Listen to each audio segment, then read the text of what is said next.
मवियाचा लोकसभेचा formula ठरला। ठाकरे गट 20 जागांवर लढणार असल्याची माहिती। मित्र पक्षांना 3 जागा देणार असल्याची सूत्रांची माहिती।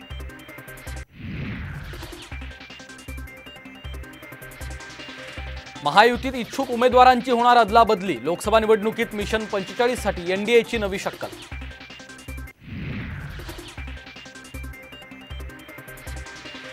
रत्नागिरी सिंधुदुर्ग लोकसभेची जागा भाजपचीच राहणार। उदय सामंतांनी दावा केल्यानंतर नारायण राणेंचं ट्विट।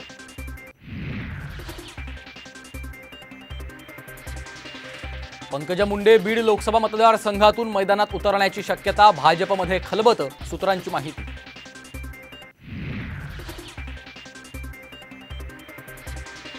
ठाण्यातून शिवसेना आमदार रवींद्र फाटक यांना उमेदवारी जवळपास निश्चित। ठाकरे गटाचे राजन विचारे विरुद्ध रंगणार सामना।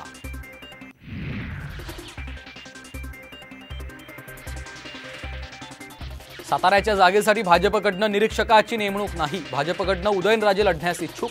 अजित पवार विरुद्ध उदयनराजे यांच्यात संघर्षाची चिन्ह।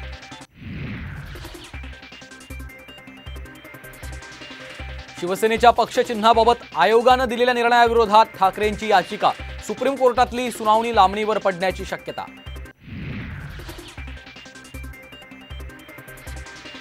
पंतप्रधान खोटं बोलतात, संजय राऊतांचा थेट पलटवार। शरद पवार राजकीय गुरु असल्याचं वक्तव्य आठवण्याचाही सल्ला।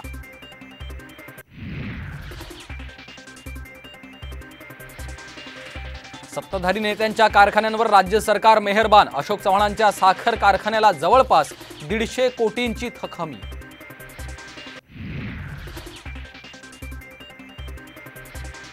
आणि ओबीसींमधून दिल्यास 10% आरक्षण मान्य। जरांगेंची नवी भूमिका। सगळे सोयऱ्यांवरून हटणार नसल्याचा पुनरुच्चार।